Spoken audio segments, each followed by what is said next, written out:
I start from the supposition that the world is topsy-turvy, that things are all wrong, that the wrong people are in jail and the wrong people are out of jail, that the wrong people are in power and the wrong people are out of power, that the wealth is distributed in this country and the world in such a way as not simply to require small reform, but to require a drastic reallocation of wealth. I start from the supposition that we don't have to say too much about this because all we have to do is think about the state of the world today and realize that things are all upside down.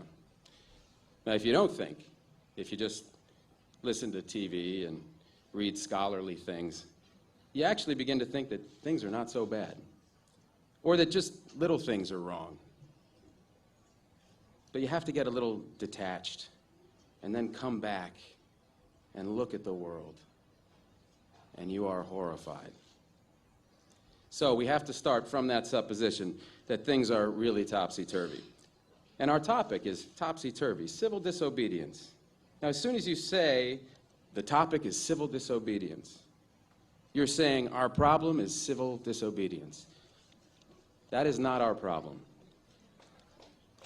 Our problem is civil obedience.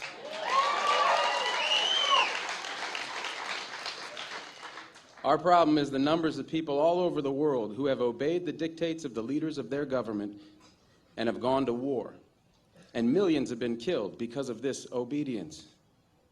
We recognize this for Nazi Germany. We know that the problem there was obedience, that the people obeyed Hitler. People obeyed. That was wrong. They should have challenged, and they should have resisted. And if we were only there, we would have showed them. Even in Stalin's Russia, we can understand that. People are obedient. All these herd-like people. Remember those bad old days when people were exploited by feudalism? Everything was terrible in the Middle Ages. But now we have Western civilization, the rule of law. The rule of law has regularized and maximized the injustice that existed before the rule of law. That is what the rule of law has done. When in all the nations of the world, the rule of law is the darling of the leaders and the plague of the people, we ought to begin to recognize this. We have to transcend these national boundaries in our thinking. Nixon and Brezhnev have much more in common with one another than we have with Nixon.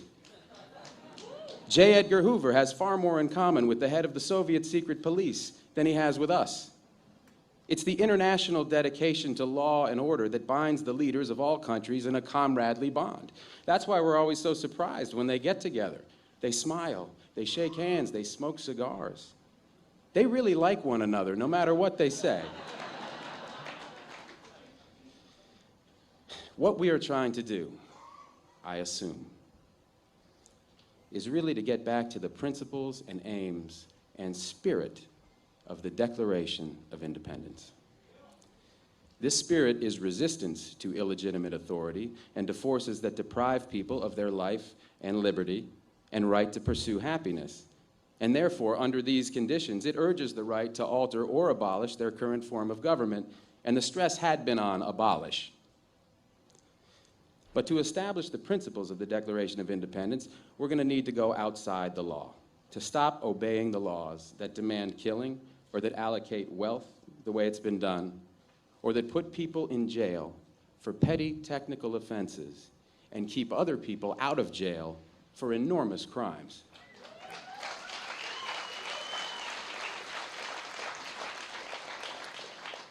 My hope is that this kind of spirit will take place not just in this country, but in other countries, because they all need it. People in all countries need the spirit of disobedience to the state, which is not a metaphysical thing, but a thing of force and wealth. And we need a kind of declaration of interdependence among people in all countries of the world who are striving for the same thing.